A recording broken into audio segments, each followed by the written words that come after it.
నేను యాక్చువల్లీ ఈ project start చేసేప్పటికీ Hinduja entertainment వాళ్ళది ఇన్ ఎంటర్టైన్మెంట్ అనే కంపెనీ ఉందండి. వాళ్ళతో I was trying to do another film and అప్పుడు ఈ సినిమా ఆఫర్ చేశారు నాకు. అప్పుడు అజిత్ గారిని ఫస్ట్ టైం కలిసి we both met and we thought we could work together and అలా స్టార్ట్ అయిందండి ప్రాజెక్ట్. నేను ప్రాజెక్ట్ స్టార్ట్ చేసేప్పటికి నాకు బిల్లా గురించి కొంచెం తక్కువ తెలుసు అండి, తర్వాత నేర్చుకున్నాను. సో బిల్లా స్టార్ట్ చేసే టైంలో యూనో డెఫినెట్లీ రజనీకాంత్ గారు ఫస్ట్ బిల్లా చేశారు. ఇట్ వాజ్ ఫర్ అజిత్ గారికి కానీ నాకు కానీ always Billa brand is Rajinikanth గారు. So it was a very interesting experience for me to learn and try to you know do a prequel. నాకు నా స్టైల్ ఎప్పుడు అంతేనండి, నాకు అక్కడ ఇక్కడ అనేం లేదు. ఒకవేళ ఆ సిచ్యువేషన్ బట్టి ఎలా షూట్ చేయాలో అలా షూట్ చేసాం అనమాట. సో బేసిక్లీ హాలీవుడ్ స్టైల్ కానీ అలానే అనుకోలేదు. టెక్నాలజీ అయితే we used the latest technology and right from the DI artist Ken దగ్గర నుంచి we used a lot of international technicians on the project. Prequel కాబట్టి బిల్లా ఆయన డేవిడ్ బిల్లా ఆయన అప్పుడే ఒక విలన్ టూ క్యారెక్టర్స్ డేవిడ్ బిల్లా మీరు ఫస్ట్ బిల్లా చూసుంటే అండ్ మేము చేసింది ఇది prequel of the bad person. So how he became who he was right. So అందుకని we characterized it like that. నాకు climax episode was quite tough అండి, ఎందుకంటే we shot in Georgia, minus 10-14 degrees at 10,000-15,000 feet above air. So the helicopter sequence was quite difficult to shoot. Box office collections are very good. The weekend is completely sold out and the box office collections are very good. నేను ఈ ప్రాజెక్ట్కి వచ్చేప్పటికే అప్పుడే prequel చేస్తానని decision అయిపోయిందండి, but it was a good idea, so that's why I said yes. It was an interesting idea. It is not my idea, but the idea was already there. Nenu late ga join project ki, but I really liked the idea of doing a prequel. Mainly men Georgia country ki ellaniki kuda ade kaaranam undi. They maaku nizam guns istunaru plus helicopters icharu.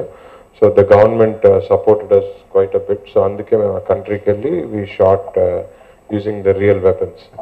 అంటే మీరు beginning చూస్తే మేమేమనుకున్నాం అంటే as a team everybody is a product of their environment. So మీ titles అన్ని చూస్తే you see that what environment around him has created him to be who he was. So మన cinema start అయిపోయే టైంకి we already start interacting with a person who's almost transformed in to being a gangster. ఇబ్బంది అంటే star heroine అవ్వకపోయినా సరే any project any film will have challenges and the scale of the challenges go up and down. అంటే the kind of ఎలాంటి challenges ఎదుర్కొంటా అన్నది అంటే logistical challenges అవ్వచ్చు. As soon as you're doing a bigger budget film మీకు the kind of challenges will be different than a smaller budget film. So I think no matter what project you do, you have some type of challenge that you have to face. It could be logistical issues, anything. So నాకంటే star non star అని ఎప్పుడు అనిపించలేదు. అంటే definitely ఎప్పుడైతే మనం ఒక hero కానీ అంటే ఒక person is playing a character, you definitely have to do some modifications to fit that person's personality into the character. So we definitely try to do as much as possible for the base story we have. Item songs అంటే నాకు songs అది సెపరేట్గా నేను ఎప్పుడు అనుకోలేదు. First cinema కూడా నేను songs లేవు అందులో, but the songs try to incorporate in to the story when it was flowing అనమాట. అంటే imagination songs or anything like that was not there in the film as of right now. Even is very talented and chala kashtabadi he's done good work and music kuda it was doing very well. All the songs on the FM channels and everything. So even is doing a good job. And chala నేర్చుకున్నాను ఈ cinema అంటే for doing a commercial film అంటే in South Indian మన sensibility కి మన కమర్షియల్కి non కమర్షియల్కి తేడాలు కొంచెం నేర్చుకున్నాను. So it's a learning process for me also. So I think I learn a lot on this project. Even మీరు చూస్తే ఫస్ట్ బిల్లాలో కూడా there was no heroine for బిల్లాకి హీరోయిన్ ఎప్పుడు లేదనమాట. So even we try to stay with the same idea of not having a heroine, just like part 1 for him. Comedy mein appudu ee film lo we didn't really include it into it. We wanted to make a gangster film. Obviously there's a lot of violence in it, but we always wanted to make a gangster film without going into traditional comedy tracks incorporated. Telugulana నాకు చేయాలని ఉందండి. Hopefully pretty soon. So I don't know ఇంతవరకు I didn't plan anything right now. Mahesh Babu గారిని కలిసానండి, but I met a lot of heroes. I didn't pursue it for the కలిసానండి. అందులో we always అంటే నేను వచ్చేప్పటికే project లో డేవిడ్ బిల్లా 2 అని it was there. Already I felt Billa different version, right? It is a different version of Billa.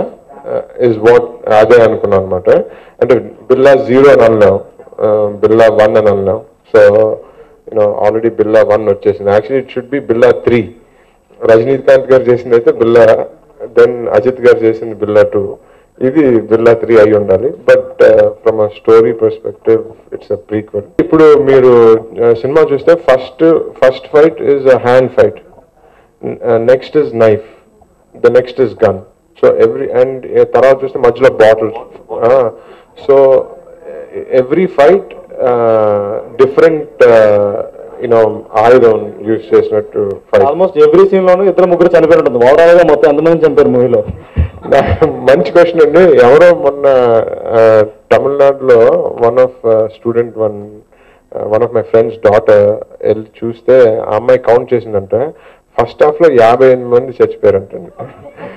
Second half లో climax వచ్చేప్పటికి ఆ అమ్మాయి count చేయడం అవ్వలేక మానేసింది అనమాట. సో బట్ ఫస్ట్ హాఫ్ లో 58 పీపుల్ అని చెప్పారు. యాక్చువల్లీ మీరు ఆ లొకేషన్ ఆ హెలికాప్టర్ స్టంట్ చూస్తే very few people actually I don't think anyone will be guts enough to do it. And ఆ కోల్డ్ వెదర్ లో అంత రిస్కీ స్టంట్ ఆయన ఐ గివ్ 100% క్రెడిట్ టు ఆయనకేనండి. అంటే I was actually scared and I said why don't we use a stunt double, but ఆయనే insist చేసి I want to do it అని ఆయనే చెప్పి he took the risk and ఆయనే చేశారండి.